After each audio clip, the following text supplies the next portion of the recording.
You're listening to Season 1 of By Shawneda, Natural Sisters novella, My Crowning Glory, Chapter 4. Wilson had the sexiest hands I'd ever seen. That may be an exaggeration, but I don't care. His fingernails were always clean. They didn't sweat, weren't super cool, or extra hot. When he took my hand tonight, our fingers synced. He had the sexiest hands. One day, I hoped to find out how it feels when they, "Do you see that girl's hair?" He dropped my hand. My feet carried me to the side of a woman with shoulder blade length, thick, natural hair.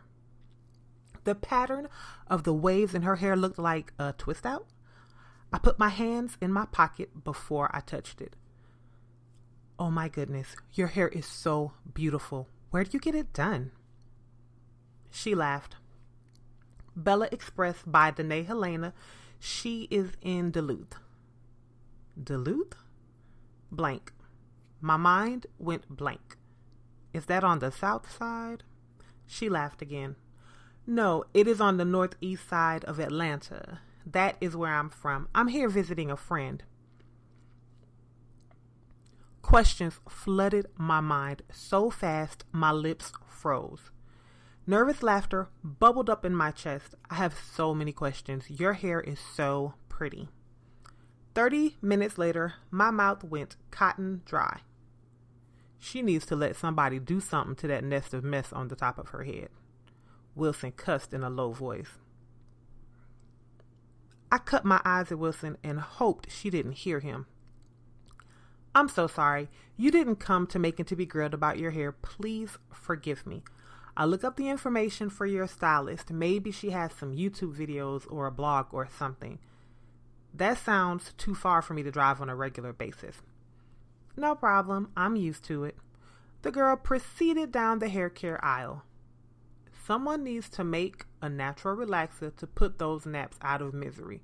Wilson shook his head. "You want to say that louder, Wilson Jackson Green? I don't think you heard you, but I did."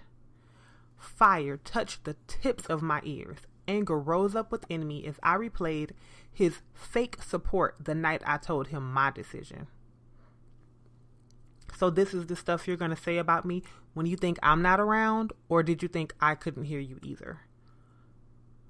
Wilson's lips moved to respond, but words refused to come out of his mouth. "I didn't think you were feeling it when I told you before, but now I know you don't want me to go anywhere near a natural hairstyle. Why didn't you just tell me that?" I searched his eyes. "You and she, it's not like," he licked his lips. "Good thing you didn't go to law school, because you're a terrible liar." My arms crossed. She is gorgeous. Her hair is so healthy, it looked good under these horrible fluorescent lights, and you have the nerve to make wisecracks? You attack a random girl because I decided to change my hair? Real mature, Wilson. Wait a minute. Attack is a bit much. I cracked a joke. Wilson reached for me as I began walking away. "Let's talk about this decision you made. What is up with that?" The linoleum floor squeaked as I pivoted around to face my man. Mr. Perfect looked very flawed as I stepped into his personal space. Our biggest fight to this point had been about how long we should wait after my graduation to be engaged, elope, or move in together. Ain't a damn thing up with it. This is my hair, my everything, and what I choose to do with it, despite everyone's unsolicited advice and opinions, is up to me. You disrespected me when you didn't tell me how you felt when I told you what I wanted to do. You disrespected that girl with those comments, and you disrespected yourself when you lied. You're upset. He inched toward me. His hands brushed against my arms. "Don't touch me. Go get whatever you came in here to get, then you can take me home." Air sucked between my teeth. "You're overreacting." Wilson's voice sounded faint as I made my way to his car. "That is my business and choice to do, too. Don't think I'll stand outside waiting for you too long, Mr. Green. My daddy or someone else will be glad to come and take me home. The automatic doors opened as I stormed out of the store. Footsteps slowed behind me. Labored breaths caused me to look over my shoulder. Mr. Almost Perfect had enough sense to leave the store. He knew the day my dad picked me up would be the day we stopped speaking. To hell with the last 4 years. The flame on top of my ears spread to my neck. Ninny, wait. Anisa. He touched the top of my shoulder. Please. My feet didn't stop until I leaned on his late model Honda Accord. Take me home, Mr. Green. The ground must have been fascinating. Wilson stared at it and his feet for what felt like 20 minutes, but were probably 30 seconds. I'm sorry, Wilson whispered. He cleared his throat and smiled. Forgive me for being a Neanderthal and loving to rub my hands through my lady's hair. You must have me confused with someone else. You've never ran your hands through these strands. Maybe I do need to call my daddy to pick me up. You have every right to be upset. Just try to see this from my point of view. I like women with long hair. It isn't something I've kept secret. Now you've decided to cut your hair off without discussing it with me, but I bet your squawking crew knew you were talking about going Macy Gray. They probably talked you into it. Disgust etched across his brow and settled around the corners of the lips that held sweet kisses for me in the past. Calling my friends chicken heads is not winning you any points right now. I've known them since elementary school. Stop being so thirsty. Desperate and insecure looks bad on chicks. It is downright gross on a dude. Speaking of which, who nowadays is friends with the same people since elementary school after college? You've outgrown them. Move on. Wilson took a step toward me. This is the kind of relationship you want me to sign up for till death do us part? Change my friends, keep burning my scalp, and do whatever you want me to do? What next? Stop working and waste the last 6 years of my life to be a stay-at-home mom when you decide to knock me up? The crisp air filled my lungs. I savored the sting. I'll pass. Let me call my daddy. You're a brilliant, beautiful woman, Anisa. You're going to be like the Oprah of community health. And just like Stedman, I'm not afraid to watch you rise and shine. Do you think Stedman just lets Oprah do whatever she wants to do? I believe he tells her the truth to help steer her toward more success. Stedman is a successful millionaire and businessman in his own right. This is not about them. This is about that crap you just said about her. That girl was gorgeous, and you chose to demean her because you prefer women with relaxers. I can't talk when I'm this mad. Take me home before I say something I'll regret. A sigh escaped as I crossed my arms again. Wilson's shoulders slumped. I love you, Anisa. Just take me home.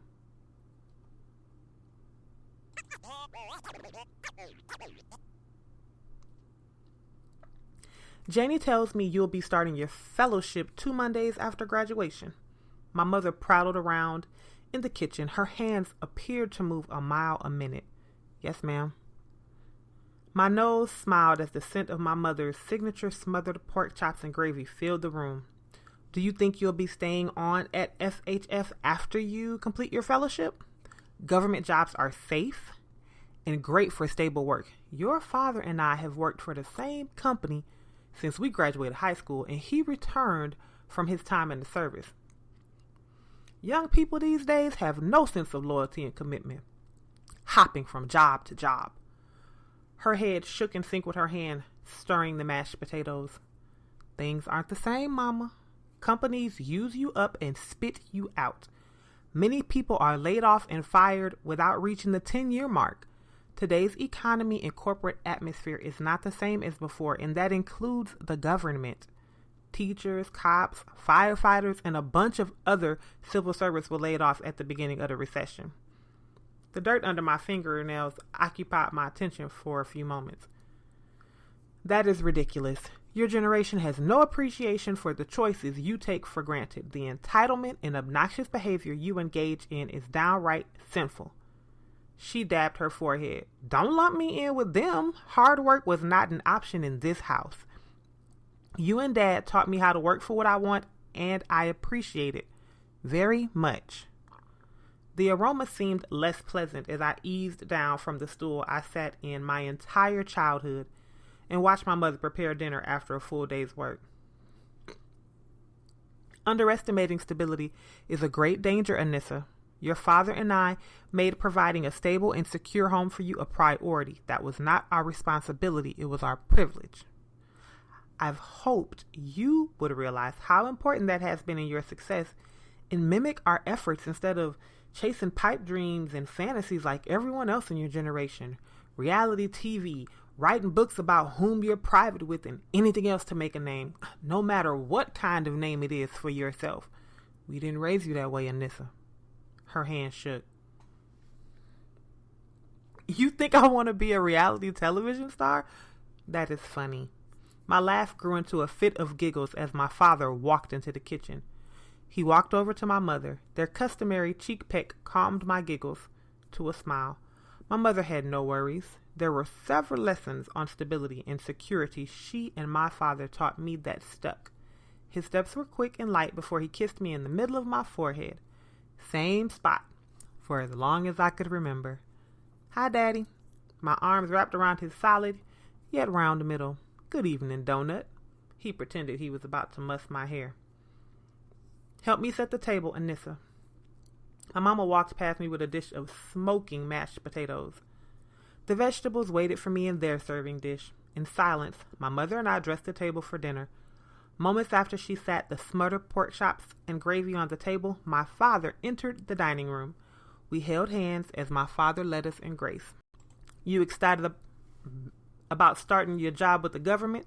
My dad cut his pork chop. It's not a job, Daddy. It's a fellowship, but I am excited about it. The chance to find out what I've signed up for with real-world experience is different from studying, learning, and short-term projects. The summer internship I did last year fulfilled my graduation requirement, but this fellowship gives me an opportunity to impact my field. My mother cleared her throat.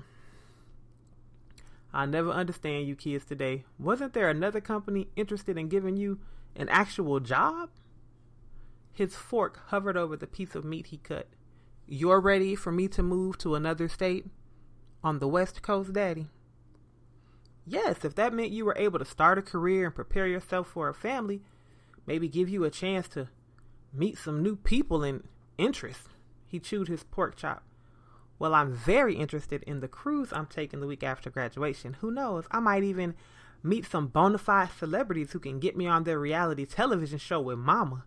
She was telling me how much she wanted to be the new sassy mother from the South before you arrived. My laugh diffused a frown forming on my mother's lips. Wasn't okay with you going on a cruise for 7 days without him? My mother took a sip from her glass of water. We're dating. Not married. He doesn't run me, and if he continues to act the way he did the other night, we won't be doing that much longer. My appetite disappeared. Both of my parents placed their forks on the table. My father crossed his arms.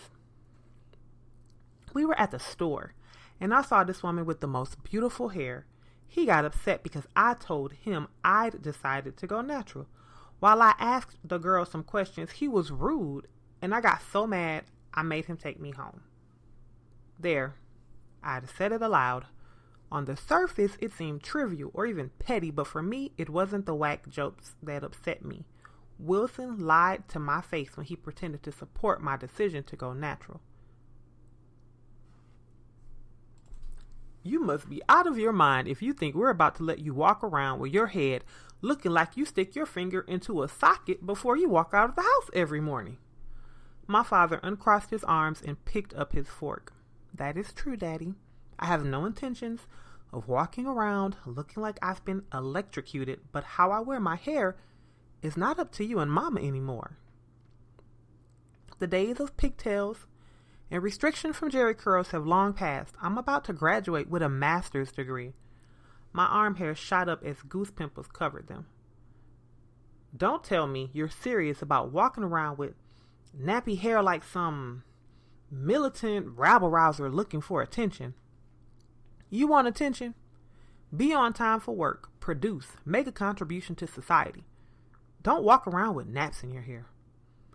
Mitchell, calm down. We wore our hair like that for a little while. No need to get all worked up. My mother placed a hand on my father's arm that rested on the table. He looked at me, then to my mother. The unspoken communication they'd shared for as long as I could remember calmed him enough to finish his pork chop. I think your father is concerned about what going against the norm may do to hurt your career. Government offices are very conservative. These people expect you to present a certain look. You have a chance to make a good life for yourself, Anisa. Don't let something as simple or petty as hair mess that up. Maybe that is what Wilson was trying to say but didn't know how. She rubbed my father's arm. You can't be serious. This is the 21st century. If someone is worried more about what is on my head instead of in it, that is their problem. The way I wear my hair is no one's business but my own. First Zoe and Ebony, then Wilson, and now you and Dad. No one seems to care about how I feel about what I want to do with my hair. You haven't even asked me why. Tears of frustration threatened to well up, but I squelched their trip. You're right, Nissa. No one else has the final say, but have you thought about how this might affect your plans for the future? Is a promising career with the government worth throwing away for fashion? Fashion? Air. I needed fresh air. Daddy, how was work? Don't disrespect your mother, Anissa. Answer her question. You decided to do this, now answer her. He ate a spoonful of mashed potatoes. No. She is right, Mitchell. Anissa doesn't have to get our permission to change her hair. She isn't a child anymore. I think we need to leave her alone about this. She has never given us any trouble. I don't think she's going to give us any now. The smile my mother gave calmed the storm brewing in my father's eyes. I had no idea changing my hair would be such a big ordeal. I scarfed down the rest of my pork chop. It doesn't make sense that with all of the progress our country has made, we're having a discussion about my career because I decided to stop getting relaxers. It's just hair.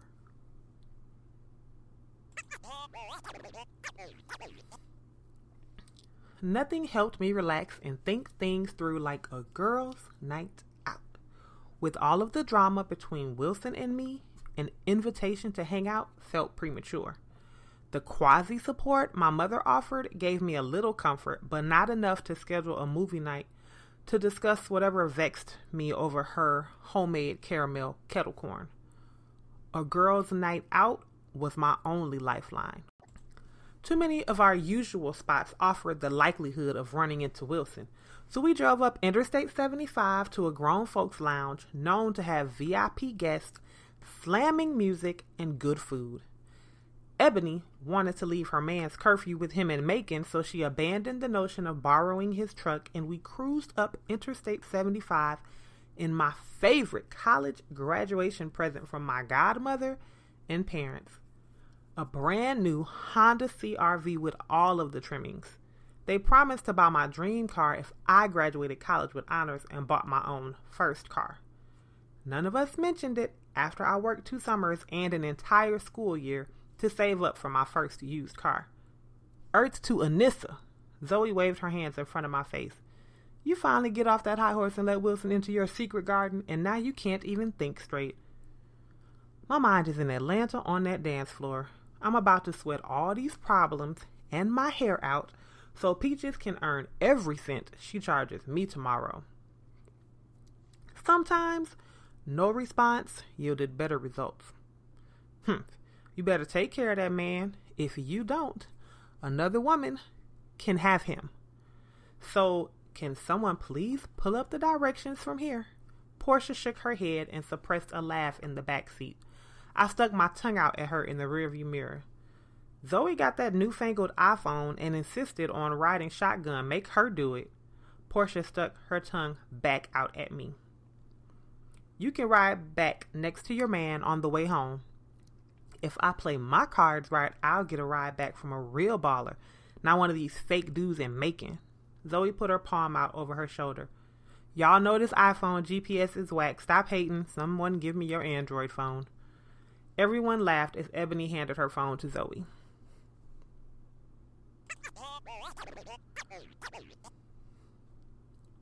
A valet opened the door to the CRV as I pulled up to the lane the parking lot attendant directed. Some cars were directed to follow us, and others waved into a larger lot. A tall guy with a camera waited with bright lights and a microphone as we exited the car.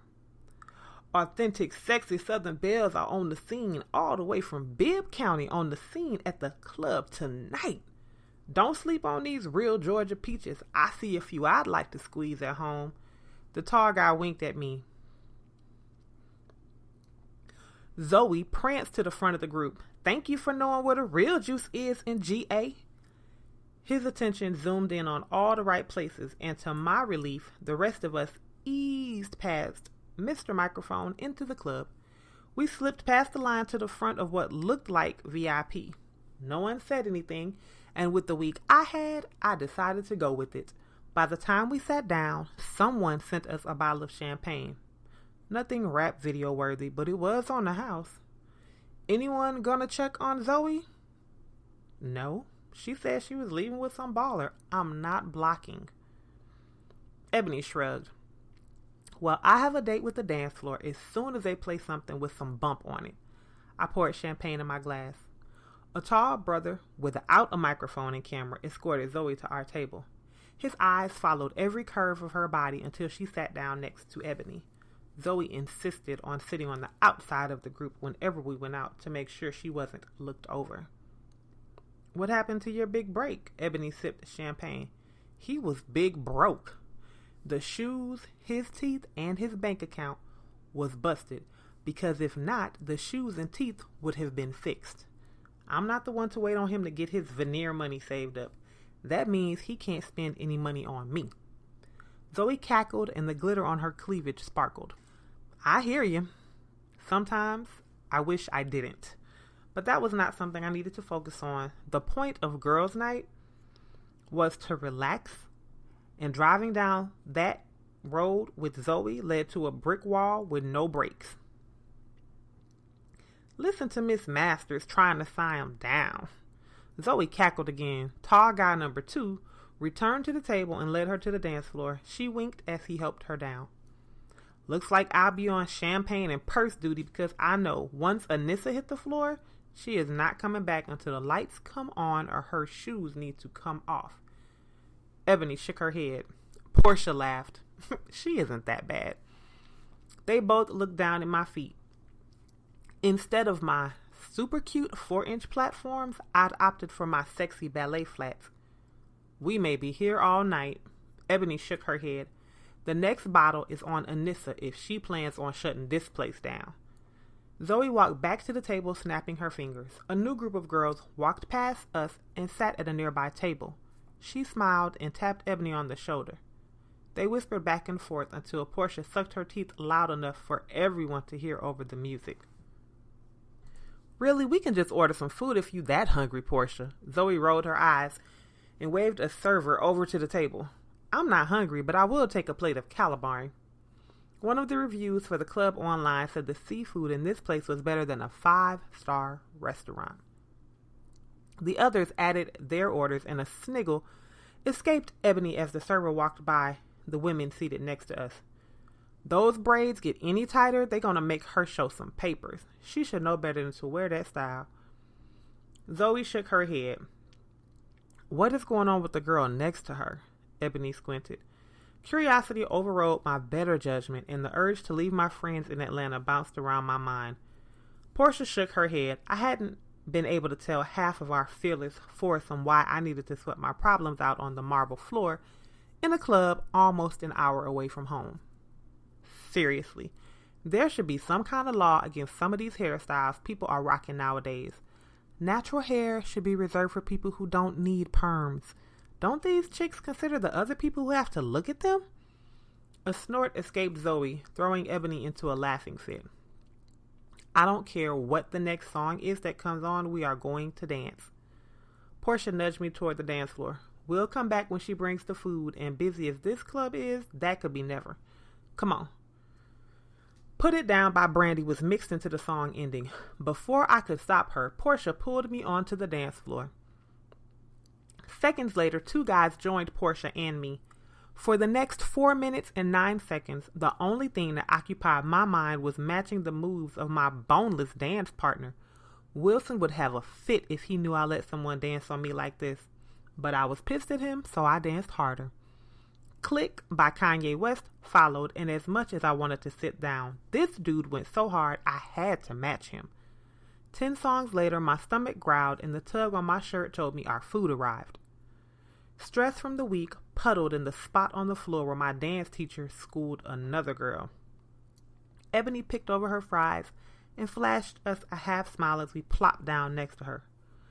Zoe winked as she balanced on the knee of a buff and average height guy in expensive clothes, 2 VIP booths away from us. Her nostrils flared when the fair-skinned girl with what I thought was a fly cornrow style joined them at the request of the guy, footing the bill for the table. You know it would serve her right to be playing cute with the brokest dude at the table, Portia whispered in my ear. The smell of calamari interrupted my smart comeback.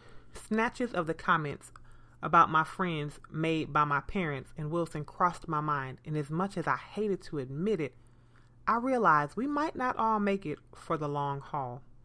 Mean and spiteful as the cracks about the girl at the table were, I couldn't stomach doing it back to them. I hope not. Maybe if she finally gets what she wants, she'll stop being mad when other people get what they work hard for. This resident hater role she is playing is getting old. Those jokes really bothered you. Portia put her coconut shrimp back on the plate. You know they wouldn't say something like that about you. We've been friends since forever. I know they would. The question is why, and why do I care? What makes black women so obsessed with hair? I hoped whoever wrote the online club review won the lottery when the bread mix from the calamari melted on my tongue. That topic of discussion is best left to Chris Rock. We have 2 more dancers to find and calories from all this fat to sweat off. Everyone hasn't found their Prince Charming. Portia giggled. A laugh caught in my throat as I dipped another ring of calamari into the custom sauce in the middle of my plate. Portia believed I'd blown the incident in the store out of proportion. From my point of view, not only was I thinking about opening the court to find a better prince, my ladies in waiting applications needed to be dusted off too.